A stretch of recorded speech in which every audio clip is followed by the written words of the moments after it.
Hello, Nasdaq followers, and welcome to another edition of Trade Talks. I'm your host, Lyanne Alfaro, filling in for our global markets reporter, Jill Malandrino. And joining me today to kick off Cybersecurity Awareness Month is the CEO of Qualys, also Chairman Philippe Courtot. Thank you so much for joining us. Oh, my great pleasure.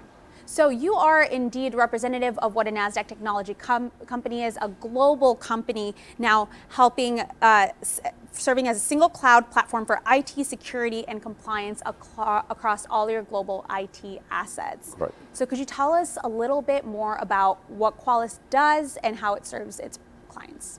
So essentially, we started to analyze the vulnerabilities on your network, on the internet-facing devices, and now we look at the entire global IT asset inventory to identify first what you have, because you cannot really secure what you don't know, and second, identify the vulnerabilities.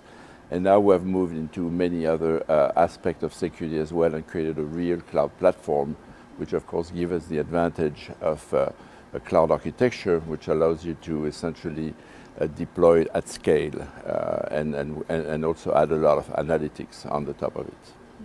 And now this is a quickly changing landscape, and you've been in it for quite a while. What are some of the big changes that we've seen in this landscape? Oh, it's a major shift which is happening. If I could go back to the history of computing and security, in the very beginning with the mainframe, it was the IBM and the mainframe manufacturer which were building security into their own solution and infrastructure. And then the Mini, which was a scaled down version, was the same. And then the network arrived, and the network was then distributing the computing power to everybody in the company. But then it was not really done with security in mind. And the data was protected inside of the company. And so security became bolted on. And then the internet also came in. And then there was not much thought as well on security on the internet. And so today, because we need to connect more and more and there's more interconnection taking place, security has become a nightmare. The network has been growing very, very fast in complexity. The attack surface has increased, and essentially that's why we see so many data breaches. So now the cloud is coming, and that's totally changed the game, and we're almost in a way going back to the mainframe. So now today, this is the opportunity and the need to start to build security starting with the internet itself. You know, we have seen Google, for example, having an initiative with some people they criticize because they are afraid of, obviously, some antitrust issues, but to essentially secure the internet protocol, where today it can be spoofed, you can spoof your email, and now, of course, today the network has been, it's almost impossible to secure it. So now we see the internet starting to replace the network itself. So the network is going to start shrinking, and then you want to build security into that new cloud infrastructure.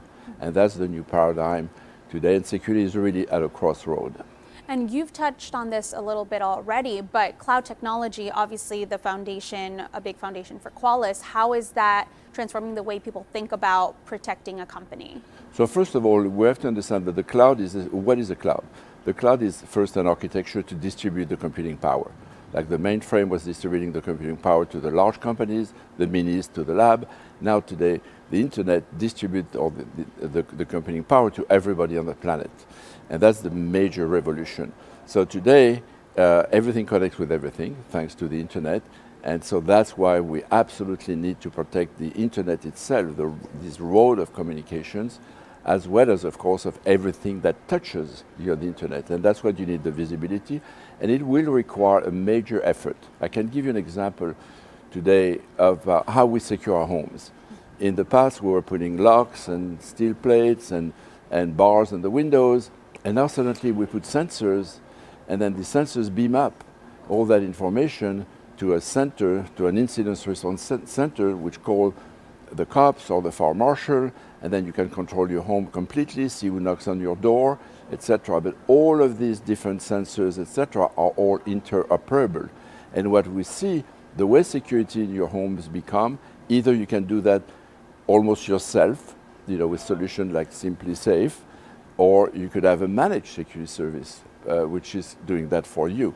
Mm-hmm. And so that's the way security is, we believe, is going to become. So a lot of changes to be managed on one hand, or to be self-managed if you prefer, because everything will be built in, interoperable, And you don't have to go and bolt security on with so many different applications today that, oh, nobody can really do it. Right, to have to piecemeal something like that seems like an enormous task. Absolutely. Especially for C-level executives who have plenty of other tasks to take care of. In particular, but I think for everybody. So for yourself on a daily basis, and maybe as recommendation to other people who are worried about the security space, not security companies themselves, how do you keep ahead of trends, ahead of also threats in the space?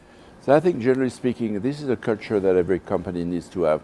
Because again, that the internet is changing the world in the way that now you have billions of people who can think. If you go back 2,000 years ago, 95% of the population in Greece, in Athens, were slaves.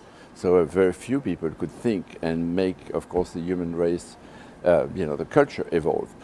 Now today you have billions of people which are all trying to improve the human condition. So there's an absolutely significant acceleration of the technology, of the new things. So you have to have a culture, or today you have to embrace the change. If you don't embrace the change, then of course you're going to fall behind. And unfortunately in the security industry, it's pretty asymmetric because the bad guys have been already jumping in all this technology many years ago, and they have adopted these changes. And they are the ones who, of course, take advantage of the fact that many companies and vendors have been, in fact, lagging behind. Now, in playing this game of catch-up, one of these issues that you mentioned was visibility, right? Mm-hmm. How can you resolve an issue if you don't know what it is or you don't have full transparency into it? How do companies kind of make up for that fact or kind of begin to amend it? Yeah, so that's the number one problem, or the problem that not that many people speak about, because there is a total lack of visibility.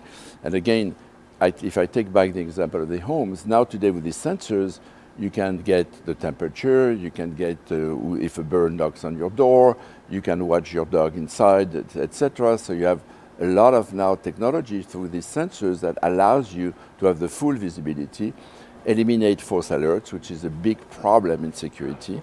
And that has been done for the homes. We need to do that for our companies.